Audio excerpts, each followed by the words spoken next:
Hello and welcome to our channel GK revision. তো আমরা modern হিস্ট্রির top 100টা কোয়েশ্চেনের যে series start করেছিলাম, আজ তার চতুর্থ ভিডিও এবং আজ আমরা 25টি প্রশ্ন দেখে নেব, পরবর্তী 25টি প্রশ্ন।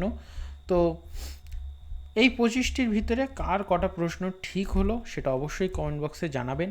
তো চলুন আর দেরি না করে আমরা দেখে নিই আজকের প্রথম প্রশ্ন এবং সিরিজের 76 নম্বর প্রশ্ন। তো প্রথম প্রশ্ন হলো, পণ্ডিত জওহরলাল নেহেরু ভারতের প্রধানমন্ত্রী হন। তো সঠিক উত্তর 1947 সালে। পরবর্তী প্রশ্ন, নেহেরুর আত্মজীবনীর নাম। তো নেহেরুর আত্মজীবনীর নাম টুয়ার্ড ফ্রিডম। পরের প্রশ্ন, পরিকল্পনা কমিশন গঠিত হয়। পরিকল্পনা কমিশন অর্থাৎ প্ল্যানিং কমিশন। তো প্ল্যানিং কমিশন গঠিত হয় 1950 সালে। পরের প্রশ্ন, ভারতের প্রথম 5 বছর মেয়াদী পরিকল্পনা শুরু হয় অর্থাৎ 5 ইয়ার প্ল্যান। প্রথম 5 ইয়ার প্ল্যান কবে চালু হয়? তো প্রথম 5 ইয়ার প্ল্যান চালু হয় 1951 সালে।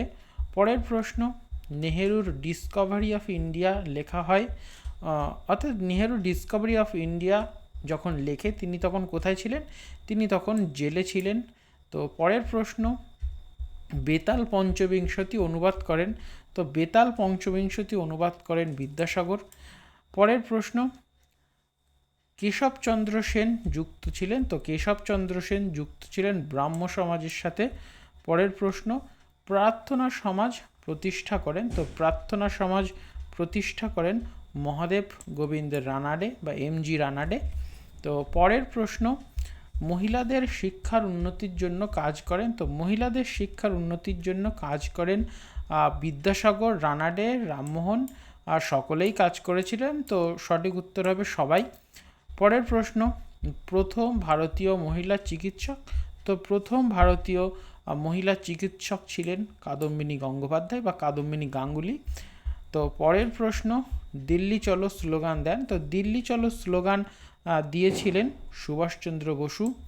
পরের প্রশ্ন, আজাদ হিন্দ সরকারের প্রধানমন্ত্রী ছিলেন। তো আজাদ হিন্দ সরকারের প্রথম প্রধানমন্ত্রী ছিলেন সুভাষচন্দ্র বসু। পরের প্রশ্ন, ইন্ডিয়ান ন্যাশনাল আর্মি অর্থাৎ আইএনএ এর স্লোগান ছিল। তো আইএনএর স্লোগান কী ছিল? জয় হিন্দ। তো আইএনএর স্লোগান ছিল জয় হিন্দ। পরের প্রশ্ন, সুভাষচন্দ্র বসু নেতাজি উপাধি পান, অর্থাৎ সুভাষচন্দ্র বসু যখন নেতাজি উপাধি পান তখন তিনি কোথায় ছিলেন? তো তখন তিনি জার্মানিতে ছিলেন। পরের প্রশ্ন, ভারতের প্রথম উপরাষ্ট্রপতি। তো ভারতের প্রথম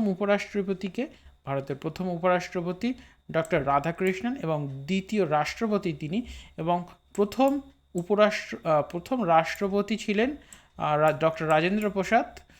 তো রাজেন্দ্র প্রসাদ প্রথম রাষ্ট্রপতি, রাধাকৃষ্ণন প্রথম উপরাষ্ট্রপতি এবং দ্বিতীয় রাষ্ট্রপতি ছিলেন রাধাকৃষ্ণন। তো পরের প্রশ্ন, ভারতের প্রথম মহিলা প্রধানমন্ত্রী। তো ভারতের প্রথম মহিলা প্রধানমন্ত্রী ছিলেন ইন্দিরা গান্ধী।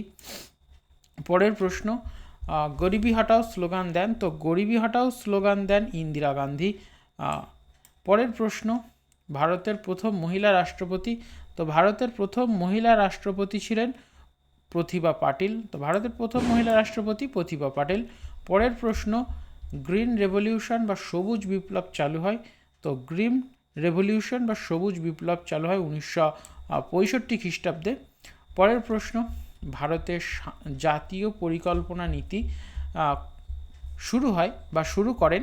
তো ভারতের জাতীয় পরিকল্পনা নীতি শুরু করেন জওহরলাল নেহেরু।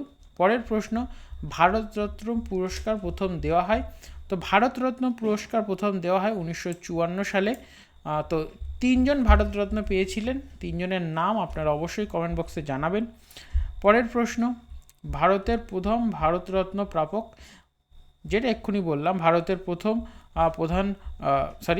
প্রথম ভারতরত্ন প্রাপক সিভি রমন, সঙ্গে আরও 2জন ছিলেন, সে 2জনের নাম আপনারাও জানাবেন। তারপরের প্রশ্ন, ভারতের জাতীয় পতাকা কে নকশা করেন? তো ভারতের জাতীয় পতাকা নকশা করেন পিঙ্গলি ভেঙ্কাইয়া। পরের প্রশ্ন এবং সিরিজের শেষ প্রশ্ন, ভারতের জাতীয় সঙ্গীত জনগণমনের রচয়িতাকে? তো ভারতের জাতীয় সঙ্গীত জনগণমনের রচয়িতা রবীন্দ্রনাথ ঠাকুর। তো এই ছিল আজকের ভিডিওতে। আশা করছি ভিডিওটি ভালো লেগেছে। তো আমরা এভাবেই হিস্ট্রি, জিওগ্রাফি এবং অন্যান্য যে সমস্ত সাবজেক্ট কম্পিটিটিভ এক্সামে লাগে সেগুলোর টপ 100 বা 200টা কোয়েশ্চেনের এরকম সিরিজ আপনাদের জন্য তুলে ধরি, যাতে আপনাদের সরকারি চাকরির পরীক্ষায় আরও উপকার হয় আমাদের চ্যানেলের থ্রু। তো ভিডিওটি ভালো লেগে থাকলে চ্যানেলটিকে সাবস্ক্রাইব করে রাখবেন এবং পরবর্তীতে আরও এমন এক্সাইটেড ভিডিও পেতে অবশ্যই চ্যানেলটিকে সাবস্ক্রাইব করুন এবং বন্ধুদের সাথে শেয়ার করুন। সকলে ভালো থাকবেন, সুস্থ থাকবেন।